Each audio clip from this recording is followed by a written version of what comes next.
Serve me more whiskey, useless old servant. My wealthy son-in-law sneered at dinner. The next morning he woke up and saw something on the table that made him scream in terror. I'm glad to have you here. Follow my story until the end and comment the city you're watching from so I can see how far my story has reached. My name is Russell, and at 68 years old, I never thought I'd be serving whiskey to a man who calls me worthless in my own home. But there I was, last Thursday evening, standing in my dining room with a crystal decanter in my weathered hands, watching my son-in-law Donald sprawl across the head chair like he owned the place. "Serve me more whiskey, you useless old servant," Donald barked, not even bothering to look up from his phone. His voice carried that particular brand of cruelty that comes from someone who's never had to work for anything in his life.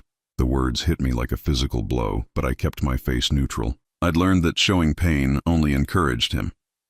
I walked over to his glass, my arthritis making each step deliberate. The dining room felt suffocating despite its size.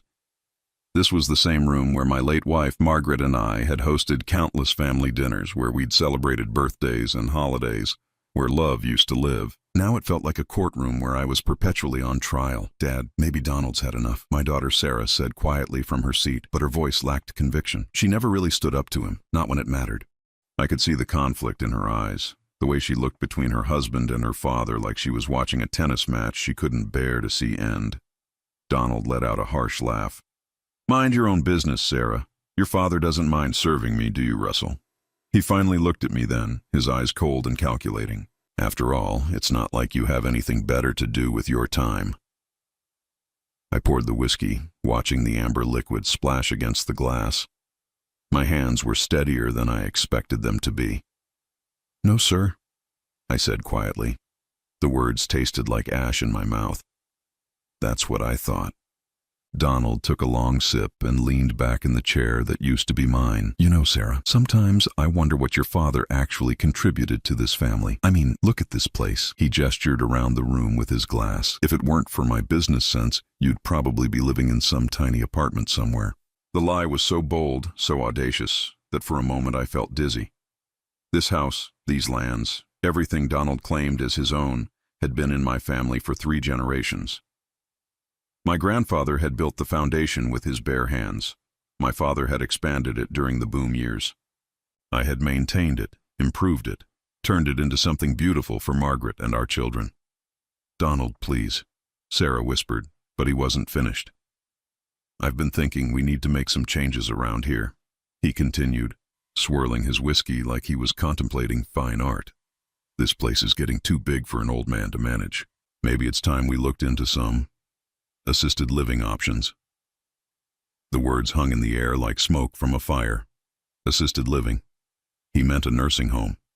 He meant taking everything from me and shipping me off to die among strangers while he enjoyed the fruits of 3 generations of my family's labor. I set the decanter down on the sideboard, my movement careful and controlled. Sarah's face had gone pale, but she didn't protest. She just sat there, picking at her dinner, refusing to meet my eyes. "I mean, let's be practical here," Donald continued, warming to his theme. "Russell's getting up there in years. His mind isn't what it used to be. Just last week he forgot to turn off the stove. Could have burned the whole place down." That was another lie. I'd never forgotten to turn off the stove in my life. But Donald had a way of creating these little stories, these fabricated incidents that painted me as a doddering old fool who couldn't be trusted with basic tasks. "Maybe we should discuss this later," Sarah said, her voice barely audible. "Why wait?" Donald shrugged. "It's not like he's contributing anything meaningful to the conversation." "Are you, Russell?"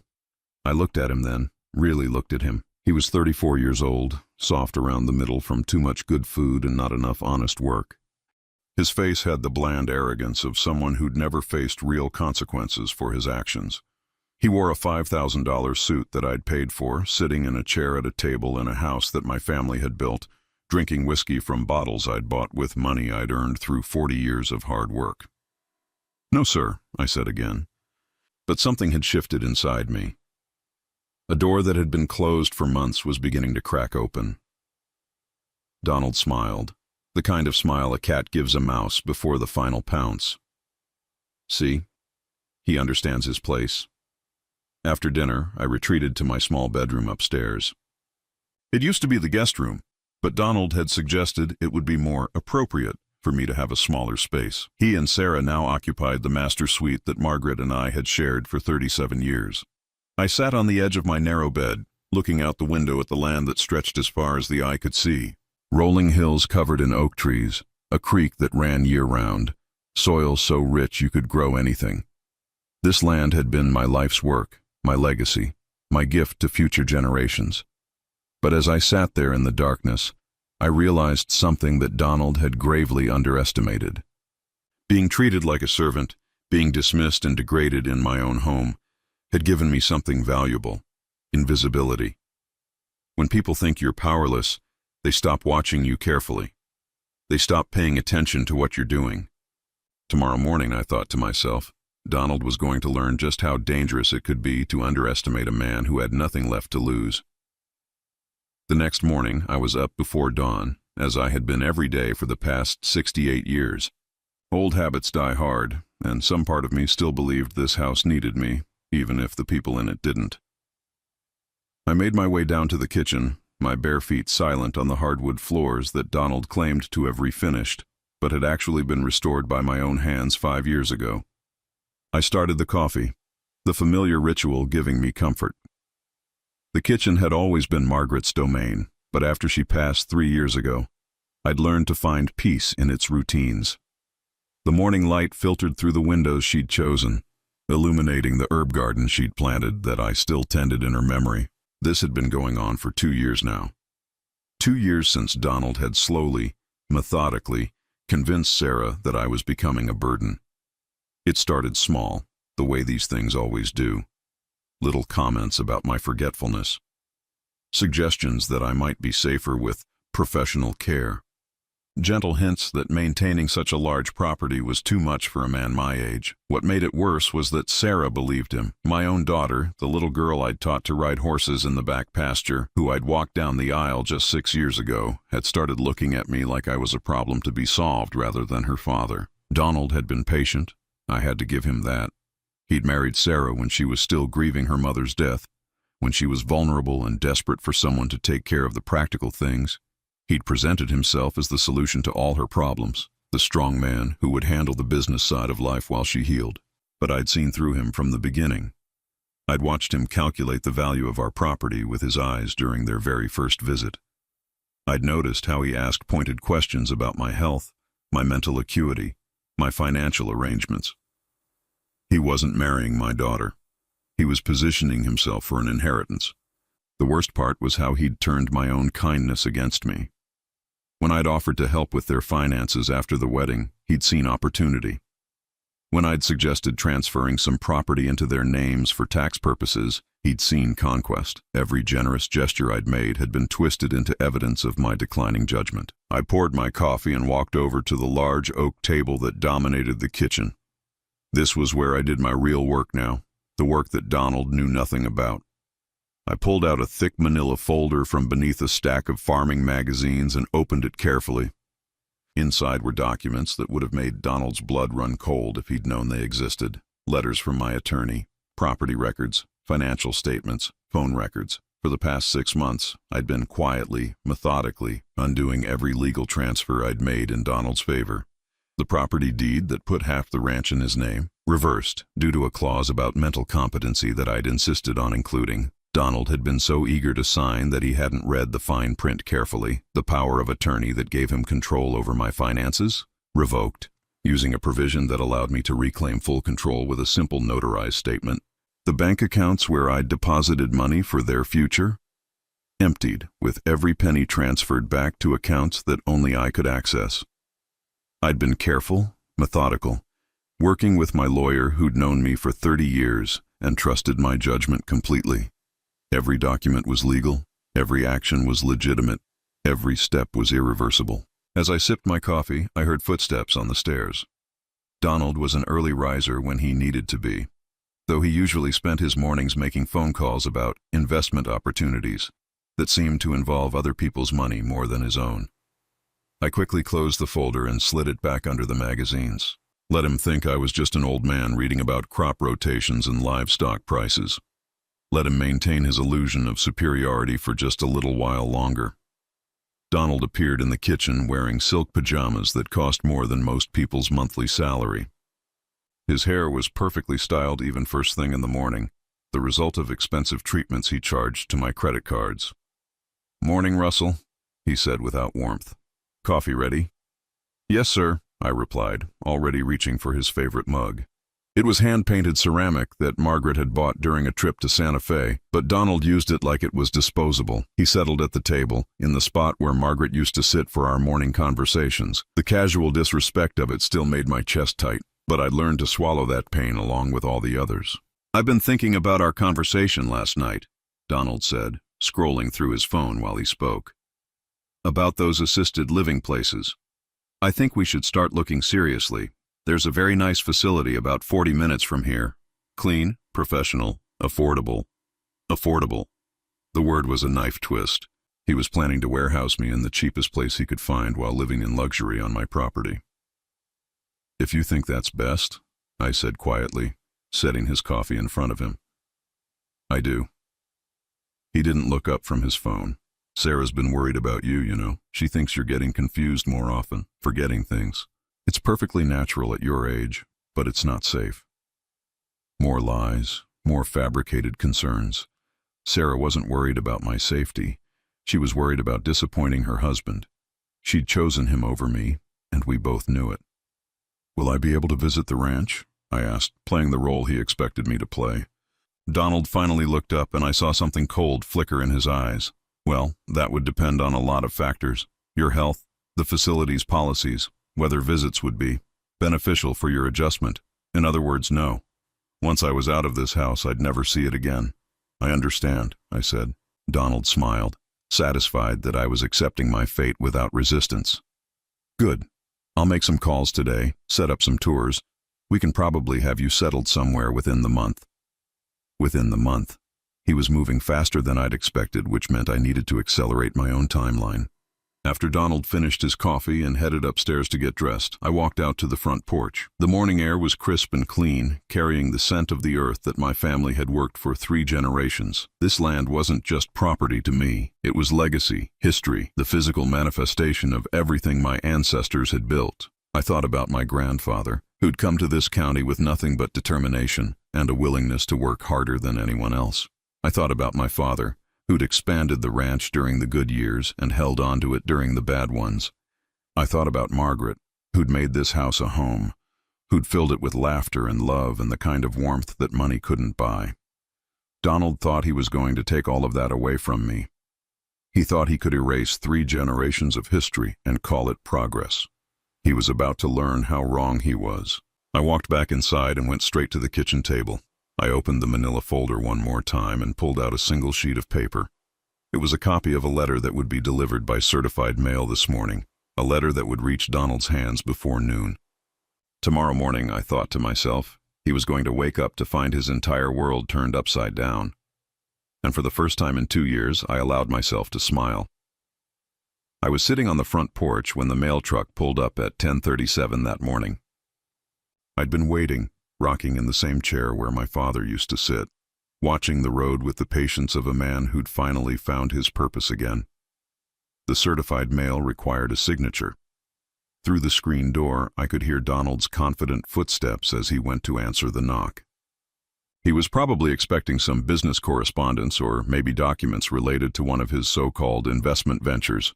"Russell," his voice carried a sharp edge that made my pulse quicken. "Get in here, now!" I took my time standing up, letting my joints creak with genuine old age. When I walked into the living room, Donald was standing by the front door, holding a thick envelope with the return address of Whitman Associates, my attorney's firm. His face had gone pale, but his eyes were blazing with something between confusion and rage. Sarah stood beside him, still in her bathrobe, looking like she'd been pulled from sleep by his shouting. "What is this?" Donald thrust the envelope toward me, his hand shaking slightly. I took it from him with steady fingers and opened it carefully, even though I knew exactly what was inside. I pulled out the official documents and pretended to read them for the first time. "It appears to be legal correspondence," I said mildly. "Don't play games with me, old man." Donald snatched the papers from my hands and began reading aloud, his voice rising with each word. Property deed reversal. Transfer of ownership nullified. Original title restored to Russell James Morrison, sole proprietor. He stopped reading and stared at me, his mouth opening and closing like a fish pulled from water. "I don't understand," Sarah said, reaching for the papers. "Dad, what does this mean?" Donald's face had progressed from pale to gray to a sickly shade of green.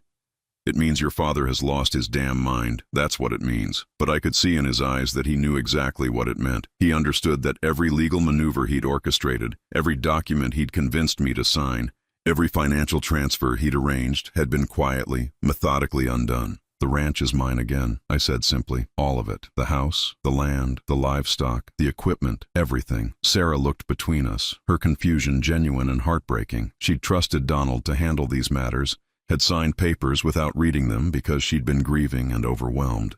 She had no idea how thoroughly her husband had maneuvered to steal her inheritance along with mine.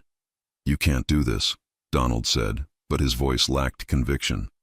"You're not competent to make these kinds of decisions. I'll fight this in court. I'll prove you're mentally unfit."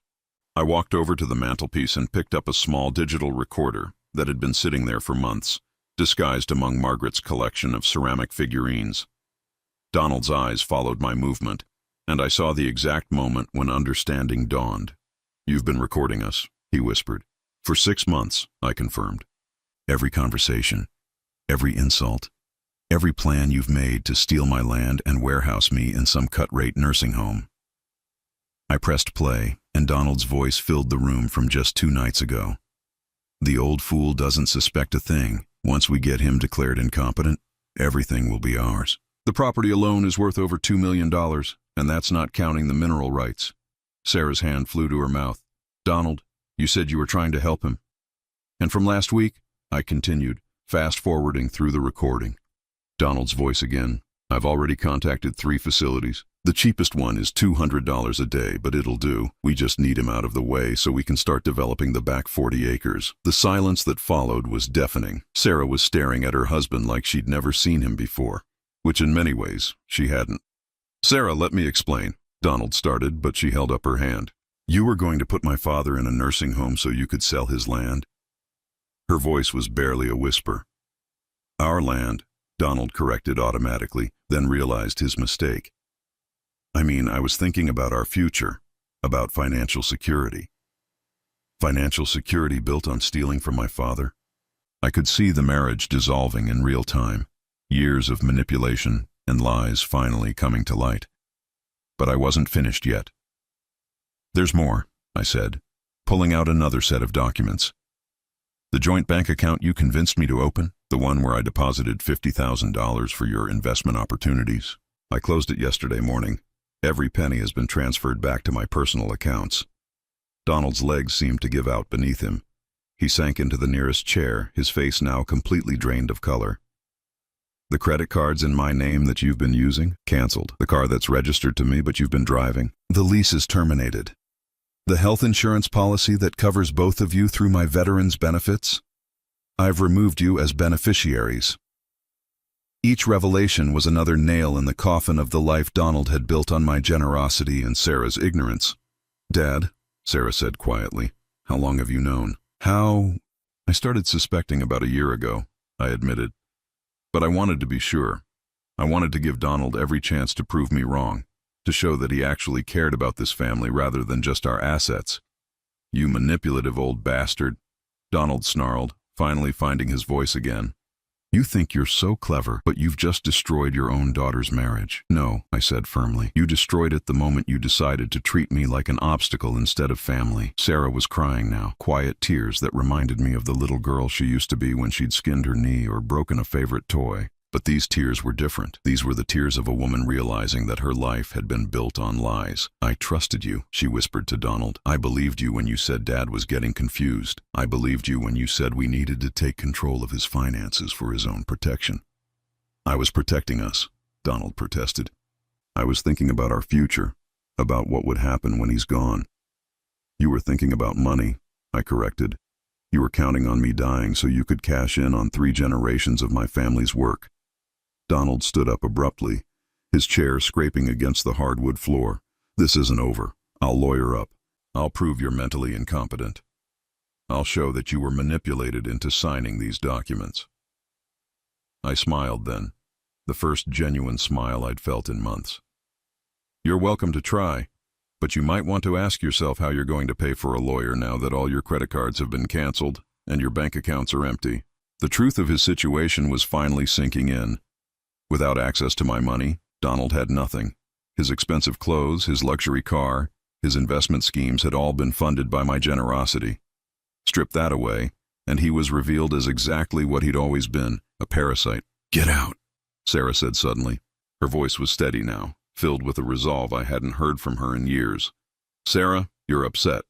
Let's talk about this rationally." "Get out of my father's house," she repeated, louder this time. "Pack your things and leave. I never want to see you again."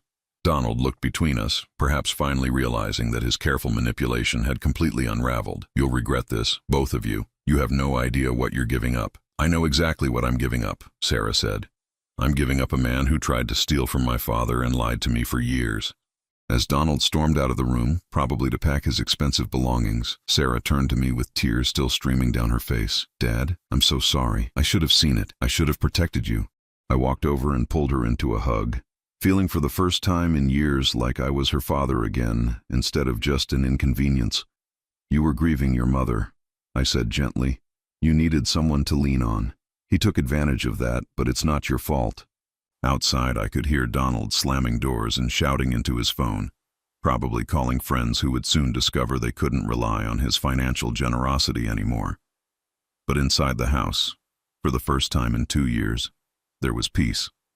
After Donald left that morning, slamming the door hard enough to rattle the windows, Sarah and I sat in the kitchen where everything had begun to unravel. She was still in her bathrobe, her eyes red from crying, holding a cup of coffee that had long gone cold. "I need to know everything," she said finally. "I need to understand how I let this happen." I had been dreading this conversation for months, but I owed her the truth. My daughter deserved to know exactly how her husband had manipulated not just me, but her as well. "It started about 6 months after your mother's funeral," I began. "Do you remember when Donald suggested I should get my finances organized? He said it would give you peace of mind." Sarah nodded slowly. "He said you were getting overwhelmed with all the paperwork, that it would be easier if he could help."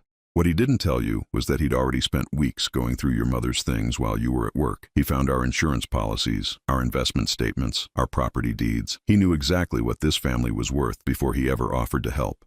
I got up and retrieved a box from the pantry, one I'd kept hidden behind cans of vegetables and bags of flour.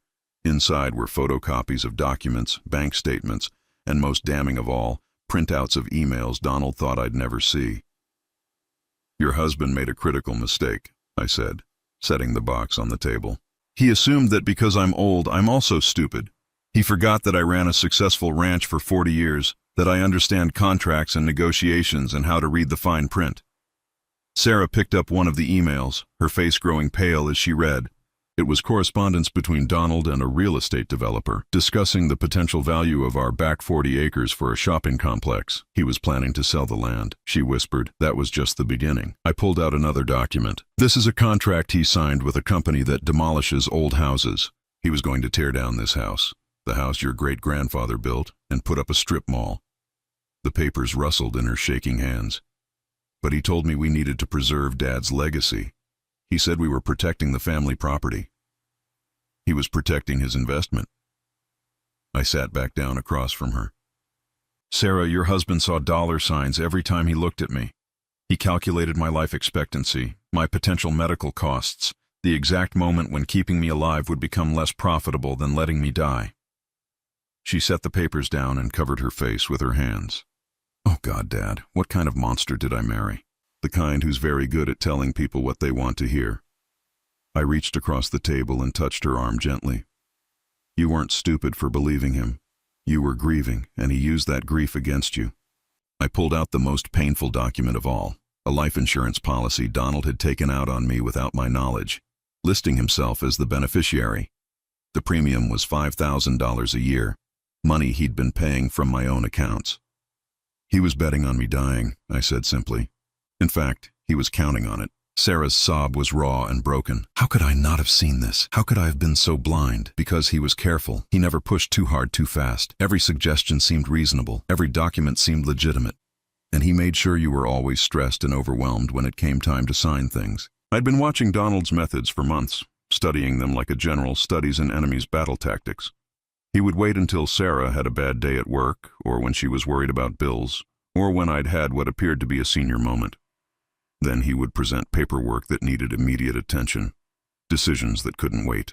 Remember when he convinced you to sign the power of attorney papers? I asked. Sarah nodded miserably.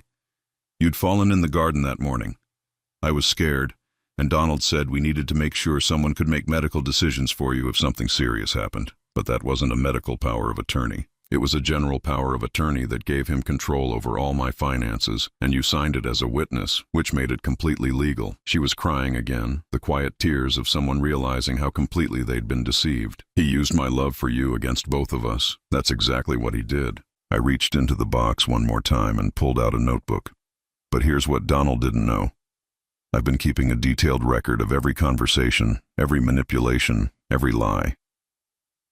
The notebook was filled with my careful handwriting, documenting dates, times, and exact quotes from Donald's various schemes. I'd learned to write things down the moment they happened, because I knew that if this ever went to court, my word alone wouldn't be enough against a younger man's testimony. December 15th, I read aloud. Donald told Sarah that I'd forgotten to take my heart medication for 3 days running. Complete lie. I've never missed a dose, but it convinced her to agree that I needed supervision. January 22nd, Donald suggested we should sell the horses because I was too frail to care for them properly. The real reason, he'd already promised the pasture land to a developer for a strip mall project. February 3rd, Donald told you I'd gotten lost driving to town and had to call him for directions.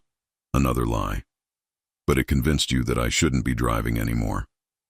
Each entry painted a picture of systematic manipulation. A man slowly and methodically undermining my independence and my relationship with my daughter. But Dad, Sarah said, wiping her eyes, if you knew all this, why didn't you tell me sooner? Because I needed proof that would hold up in court, and because I hesitated, then forced myself to continue, because I wasn't sure you'd believe me. Donald had been very careful to make me look confused and unreliable. I was afraid you'd think I was just a paranoid old man who was jealous of your new husband. The admission hung in the air between us.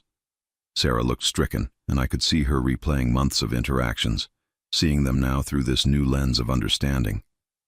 The worst part, I continued, was watching him convince you that I was becoming a burden. Every time he talked about assisted living, every time he suggested I was too much for you to handle, a little piece of our relationship died. I started to resent you, she whispered. God help me. I started to think of you as a problem instead of my father.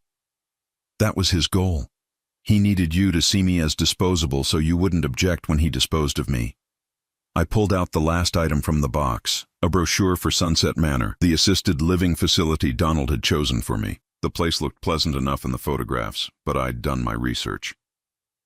This facility has been cited 17 times in the past 2 years for inadequate care. 3 residents have died under suspicious circumstances. The average life expectancy after admission is 14 months. I set the brochure down carefully. Your husband wasn't just trying to get rid of me. He was trying to kill me. Sarah's chair scraped against the floor as she stood up abruptly, pacing to the window that overlooked the garden her mother had loved. How could I have been so stupid? She said to her reflection in the glass. You weren't stupid. You were manipulated by an expert. I joined her at the window, looking out at the land that 3 generations of my family had worked. Donald spent months studying us, learning our weaknesses, figuring out exactly how to drive a wedge between us. But you figured him out. I had advantages he didn't know about. 40 years of running a business teaches you to spot a con man. And your mother. I smiled at the memory. Your mother always said I was too suspicious for my own good. Turns out she was wrong. We stood there in comfortable silence for a few minutes, watching the morning sun illuminate the pastures where my grandfather had first grazed cattle nearly a century ago. What happens now? Sarah asked finally. Now we rebuild, I said. We rebuild our relationship, we rebuild trust, and we make sure that what your mother and I built here stays in the family where it belongs. Outside, a moving truck was pulling up to load Donald's belongings. I watched him directing the movers with angry gestures, probably complaining about having to pay for the service himself now that his access to my credit cards had been cut off. "Do you think he'll try to fight this legally?" Sarah asked. I thought about the recordings I had, the documented evidence of his manipulation, the paper trail that showed exactly how he'd planned to steal everything my family had built. "He might try," I said, "but I've been preparing for that possibility for months. And besides, he's about to discover that fighting a legal battle requires money he no longer has access to." As if on cue, Donald emerged from the house carrying a suitcase, his face set in the kind of fury that comes from a man who's been outmaneuvered by someone he'd underestimated. He looked up at the kitchen window where Sarah and I were standing, and for just a moment, our eyes met. In his gaze, I saw hatred, frustration, and something else, the dawning realization that he'd lost everything he'd worked so hard to steal. But in my own reflection in the window glass, I saw something I hadn't seen in 2 years, a man who'd reclaimed his dignity, his home, and most importantly, his daughter's respect. 3 days passed in relative peace. Donald had moved out, taking his expensive suits and his inflated sense of entitlement with him. Sarah had taken time off work to help me go through all the financial documents, making sure every trace of his influence was removed from our lives, but I should have known he wouldn't go quietly. I was in the barn checking on our remaining horses when I heard the crunch of gravel in the driveway. Through the open doors, I saw a black SUV that I didn't recognize. My first instinct was caution. Donald had mentioned lawyers, and I wondered if he'd actually found someone willing to take his case. Instead, it was Donald himself who climbed out of the driver's seat, along with 2 men I didn't recognize. They looked like the kind of people Donald would think were intimidating. Large, wearing dark suits, walking with the swagger of men who were used to getting their way through physical presence rather than intelligence. I stayed in the barn, continuing to brush down our old mare, Belle. At 22 years old, she was past her prime, but she'd been Margaret's favorite, and I'd promised her I'd make sure Belle lived out her days in comfort, something Donald had never understood about the value of keeping promises. "Russell!" Donald's voice carried across the yard, loud and demanding. "I know you're out here. We need to talk." I took my time finishing with Belle, giving her an extra apple slice from my pocket before I finally emerged from the barn. The 3 men were standing near the front porch, and I could see Sarah watching from the kitchen window, her face tight with worry. "Donald," I said evenly, "I thought we'd said everything that needed saying." "Oh, we're far from finished, old man." His voice had a nasty edge to it that I'd never heard before. The polite mask completely dropped. "You think you're clever, but you made a serious mistake." The 2 men flanking him shifted slightly, a movement that was clearly meant to be threatening. I realized that Donald had decided to escalate this beyond legal maneuvering into something more direct. "What kind of mistake?" I asked, keeping my voice calm despite the adrenaline beginning to course through my veins. "You underestimated how much I know about your little family secrets."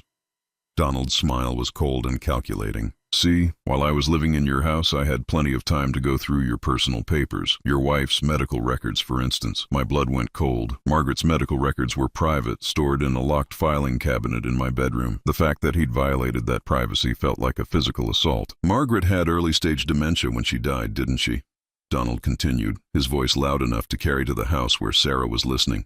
"The kind that runs in families. The kind that might explain some of your recent confusion." It was a lie. A calculated attack designed to undermine everything I'd accomplished in the past week. Margaret had died of complications from pneumonia, her mind sharp as ever until the very end. But Donald was gambling that Sarah might believe him, might start questioning my competency again. "That's not true," I said firmly. "Isn't it?" Donald pulled out his phone and began reading from what appeared to be a medical document. "Patient shows signs of early cognitive decline, recommended for follow-up neurological testing." He looked up with a triumphant expression. "Dated just 6 months before she died." The document was real. I could see enough of it from where I stood to recognize the letterhead from Margaret's doctor's office. But Donald was reading it selectively, leaving out the context that would have explained the notation. "Sarah," he called toward the house, "you might want to hear this. It turns out your father's been hiding the truth about your mother's condition, and if dementia runs in the family." I saw the kitchen curtain move as Sarah stepped away from the window. A moment later, the front door opened and she came out onto the porch, her face pale but determined. "Don't drag my mother into this," she said, her voice shaking with anger rather than fear.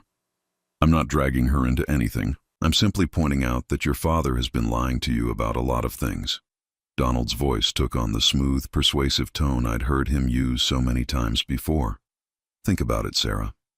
If he was willing to hide your mother's mental decline, what else has he been hiding?" "My mother didn't have dementia," Sarah said firmly. "I was with her every day during her illness." Her mind was completely clear. "Are you a doctor?" one of Donald's companions asked, speaking for the first time. His voice was rough, aggressive, "Because medical records don't lie. Neither do selective readings of medical records," I said, finally deciding to end this charade. "Sarah, that notation your ex-husband is reading refers to a temporary confusion your mother experienced while she was on pain medication for her pneumonia. The follow-up neurological testing showed no signs of cognitive decline whatsoever." Donald's confident expression flickered slightly, but he pressed on. "The point is, Russell has been making increasingly erratic decisions, reversing legal documents, accusing me of theft, creating elaborate conspiracy theories. These are classic signs of paranoid dementia." "The only conspiracy here is the one you created," I replied, "and I have documented evidence of every aspect of it. Evidence that could have been fabricated by a confused old man," the second man suggested. "Juries are very sympathetic to cases where elderly people are taken advantage of by family members who manipulate their mental decline." I realized then what Donald's strategy was. He couldn't prove I was incompetent, so he was trying to create doubt about my mental state. With the right legal representation and a sympathetic jury, he might be able to argue that I'd been manipulated into reversing the property transfers. "The recordings I made don't lie," I said. "Recordings can be edited," Donald said smoothly, "and given your wife's documented cognitive issues, a jury might be very receptive to the idea that you're following the same pattern." It was a clever strategy, I had to admit. Evil, but clever. He was trying to turn my greatest strength, my careful documentation of his crimes, into evidence of my own mental decline. "There's just one problem with your theory," Sarah said, stepping down from the porch to stand beside me. Donald raised an eyebrow. "What's that?" "I've spent the last 3 days going through every document, every recording, every piece of evidence my father collected, and I've verified every single detail with independent sources." Her voice was steady, confident. "Bank records, phone records, emails, legal documents. Everything checks out. My father wasn't confused or paranoid. He was absolutely right about you." The confidence in Donald's expression began to crack. "Sarah, you're upset. You're not thinking clearly." "I'm thinking more clearly than I have in 2 years, she replied, "and I'm thinking that you need to leave, now." Donald's face began to redden. "You're making a huge mistake, both of you. I have lawyers, I have evidence, I have resources you can't even imagine." "What resources?" I asked mildly. "Your credit cards are canceled, your bank accounts are empty, and any lawyer worth hiring will want a substantial retainer up front. Where exactly are you planning to get that money?" The question hit home. Donald's jaw clenched, and I could see him struggling to maintain his composure in front of his hired intimidators. "I have friends," he said finally. "People who owe me favors. The same friends who were happy to take advantage of your generosity when you had access to my money." I shook my head. "Donald, you're about to learn a hard lesson about the difference between friends and people who tolerate you because you pay for dinner." One of his companions cleared his throat uncomfortably. "Look, maybe we should discuss payment arrangements before we go any further with this." Donald whirled on him.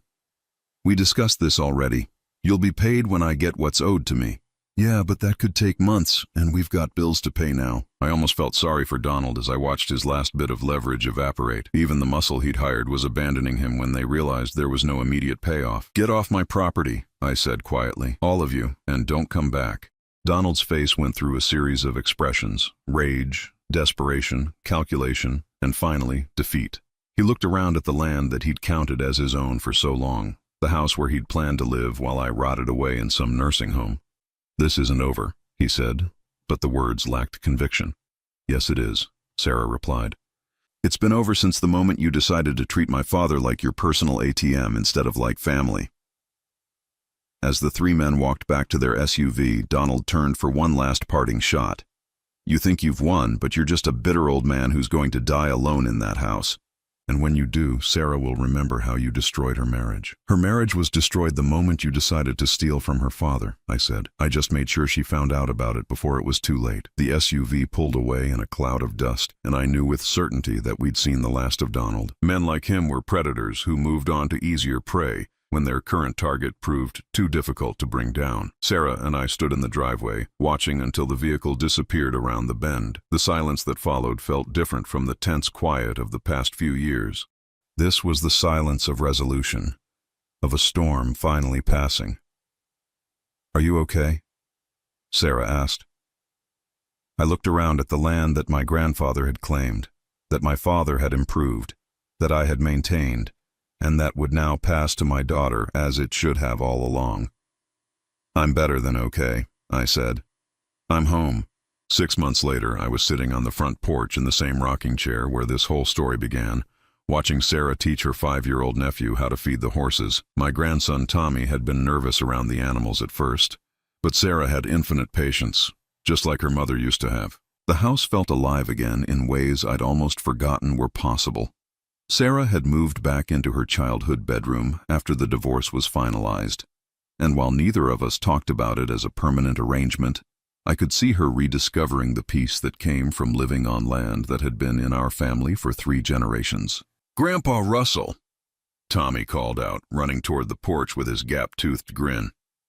"Belle let me brush her mane." "Did she now?" I smiled, reaching into my pocket for the peppermint candies I'd started carrying again.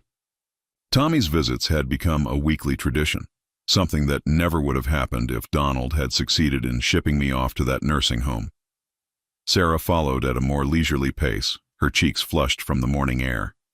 At 39, she looked younger now than she had during her marriage, as if shedding Donald's influence had removed years of stress from her face. "Dad, we got a letter from your lawyer," she said, settling into the chair beside mine. "The final papers for the trust." I nodded, feeling a deep satisfaction. The family trust was something I should have established years ago, but I'd been too trusting, too willing to believe that family would always protect family. Now everything was legally protected, structured so that the land would stay in our family for generations to come, immune to the kind of manipulation Donald had attempted. "Tommy," Sarah called to her son, who was now chasing one of the barn cats around the yard. "Come here for a minute." He ran over, slightly out of breath, his dark hair falling into his eyes the same way Sarah's used to when she was his age. "Your grandfather has something he wants to tell you," Sarah said. I looked down at this little boy who carried my family's future in his innocent smile. "Tommy, do you know what this land means to our family?" He scrunched up his face in concentration. "Mom says your grandpa built our house." "That's right. My grandfather came here when there was nothing but wild grass and determination. He built this place with his hands because he wanted to leave something good for his children and their children." I gestured toward the rolling hills that stretched beyond our fence line. "Someday, when you're grown up, this will all belong to you." Tommy's eyes went wide. "All of it?" "Every acre. But that means you'll have a responsibility to take care of it. Just like I have. Just like your mother will." "Will I have horses?" Sarah laughed. "If you want horses, you'll have horses." We sat in comfortable silence for a while, watching Tommy explore the yard with the fearless curiosity of childhood. It struck me how different this scene was from the tense family dinners of a year ago, when Donald's presence had poisoned every interaction. "I got a call from Vivian yesterday," Sarah said eventually. Vivian was her best friend from college, someone who'd watched the Donald situation unfold with growing concern. "How's she doing?" She wanted to know if you'd consider speaking to her father-in-law. Apparently he's in a similar situation. New wife, stepchildren who are pressuring him to sign over his assets for estate planning purposes. I rocked slowly, considering the request. Over the past few months, word had somehow gotten around about what had happened with Donald. I'd received several calls from people in similar situations, elderly folks who were beginning to suspect that their family's sudden interest in their financial affairs might not be entirely altruistic. "What did you tell her?" "That I'd ask you." "But Dad, you don't owe anyone else your time or energy. You've been through enough." She was right, of course. At 68, I'd earned the right to simply enjoy my remaining years without taking on other people's problems, but there was something appealing about the idea of helping others avoid the trap I'd nearly fallen into. "Set up a meeting," I said. But here at the house, I want him to see what a real family legacy looks like." Sarah smiled. "Mom would be proud of you. Your mother always said I was too suspicious for my own good. Turns out she was wrong about that." "She was wrong about a lot of things," Sarah said quietly. "She thought people were basically good, that family would always protect family." "She wasn't wrong about that," I corrected gently. "She just didn't account for people like Donald, who see family as opportunity rather than obligation." A car was coming up the driveway, and I recognized the vehicle as belonging to Dr. Martinez, our family physician who'd been making house calls since Margaret got sick. I'd asked him to stop by today for a specific reason. "Afternoon, Russell," he called out as he climbed the porch steps. "Sarah, and this must be Tommy." Tommy immediately hid behind his mother's chair, suddenly shy around the stranger. "Thanks for coming out, Doc," I said. "I know you're busy." "Not too busy for an old friend." Dr. Martinez had been our doctor for 20 years, had seen me through Margaret's illness and my own occasional health scares.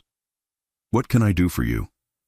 I pulled out a thick folder that I'd prepared specifically for this visit. "I need you to do a complete mental competency evaluation, full cognitive testing, memory assessment, the works." Dr. Martinez raised an eyebrow. "Russell, you seem perfectly sharp to me. Is there some reason you're concerned?" Donald tried to claim that Margaret had dementia, that it might run in the family, that my recent actions might be the result of cognitive decline. "That's ridiculous," Dr. Martinez said firmly. "I treated Margaret right up until she died. Her mind was completely clear. I know that and you know that, but I want it officially documented. If Donald ever tries to challenge the property transfers or the trust arrangements, I want medical evidence that I was completely competent when I made those decisions. It was probably overkill, but the past year had taught me the value of having documentation for everything." Donald had been clever enough to exploit every gap in my defenses. I wasn't going to leave any openings for future challenges. "I can do the evaluation today if you want," Dr. Martinez offered. "It'll take about an hour." "Perfect." As Dr. Martinez went to get his testing materials from the car, Sarah looked at me with an expression of admiration mixed with concern. "You really think of everything, don't you?" I learned to. I watched Tommy, who had overcome his shyness and was now showing Dr. Martinez the barn cats.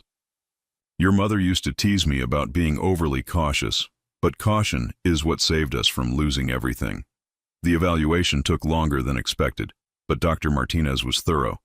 When he finished, he sat back with a smile. "Russell, your cognitive function is completely normal for a man your age. Actually, it's better than normal. Your memory, reasoning skills, and decision-making capacity are all excellent. Will you put that in writing?" "Absolutely. I'll have a full report to you by the end of the week." After Dr. Martinez left, the three of us settled back on the porch to watch the sunset paint the sky in shades of orange and pink. Tommy had fallen asleep in Sarah's lap, exhausted from his day of adventures. "Do you ever wonder what would have happened if you hadn't figured out Donald's plan?" Sarah asked quietly. I thought about it for a moment. I'd be dead by now. Maybe not physically, but everything that made me who I am would be gone. My land, my independence, my dignity. Donald would have succeeded in erasing 3 generations of family history, but you did figure it out, just barely. If he'd been a little more patient, a little more careful, he might have pulled it off. The admission hung in the air between us. We both knew how close we'd come to losing everything. "I keep thinking about something you said," Sarah continued, "about how being treated like a servant made you invisible, and that gave you an advantage. Sometimes the greatest strength comes from being underestimated. Donald certainly underestimated you." I smiled, remembering the look on his face when he'd realized that every one of his careful maneuvers had been quietly undone. He made the mistake of thinking that age equals weakness. He forgot that surviving 68 years requires a certain amount of wisdom and toughness. As the stars began to appear in the darkening sky, I felt a contentment I hadn't experienced in years. The house was mine again, legally and emotionally. My daughter was home, building new memories to replace the painful ones from her marriage. My grandson would grow up knowing his heritage, understanding the value of land and legacy and family bonds that couldn't be broken by money or manipulation. "Dad," Sarah said, her voice soft in the gathering darkness. "Thank you." "For what?" "For fighting back, for not giving up, for showing me what real strength looks like." I reached over and squeezed her hand. "I didn't do it alone. The moment you chose me over him, that's when I knew we'd won." Tommy stirred in his mother's arms, mumbling something about horses in his sleep. Sarah shifted him gently, and I was struck by how natural she looked in this setting. How right it felt to have multiple generations of our family gathered on this porch that my grandfather had built with his own hands. "Will you tell him the whole story someday?" Sarah asked, nodding toward her sleeping son. "When he's old enough to understand it," I promised. "He needs to know that family is worth fighting for, but he also needs to know how to recognize the people who would exploit that love. I hope he never has to learn that lesson the hard way. So do I. But if he does, at least he'll have the advantage of our experience." The night air was growing cool, and Sarah stood to carry Tommy inside. Before she went in, she turned back to me. "Are you coming in soon?" I looked out over the land that stretched beyond the porch light's reach, the land that would now pass safely to the next generation. Somewhere out there, Belle and the other horses were settling in for the night. The barn cats were hunting mice. The creek that had run through this property for 100 years was still flowing toward the river. Everything was as it should be. "In a few minutes," I said. "I want to sit here a little longer." After Sarah went inside, I remained on the porch, rocking slowly in the chair that had belonged to my father and his father before him. The house behind me was filled with the quiet sounds of family life. Sarah getting Tommy ready for bed, the old floorboards creaking with familiar footsteps, the gentle hum of a home that was truly lived in. This was what I had fought for. Not just the land or the house or the money, but the right to pass on something meaningful to the people I loved. Donald had seen dollar signs where I saw heritage, had seen assets where I saw legacy. He'd been wrong about everything that mattered, and now he was gone, pursuing some other scheme with some other family. But we were still here, still strong, still connected to the land and to each other. As I finally rose to go inside, I whispered a quiet thank you to Margaret, wherever she was. She'd always believed that good would triumph over evil, that love would outlast greed, that family bonds were stronger than any scheme designed to break them. She'd been right about all of it. The porch light cast a warm glow as I locked the front door, checking it twice out of habit. Inside, the house was quiet except for the soft sound of Sarah reading Tommy a bedtime story. I climbed the stairs to my own room, the master bedroom that was mine again, and prepared for sleep. Through the window, I could see the moon illuminating the pastures where my ancestors had worked, where my grandson would someday work if he chose to. The legacy was secure, the family was whole, and tomorrow would bring new opportunities to enjoy the life I'd almost lost. For the first time in years, I slept deeply and dreamlessly, at peace in the house that would always be home.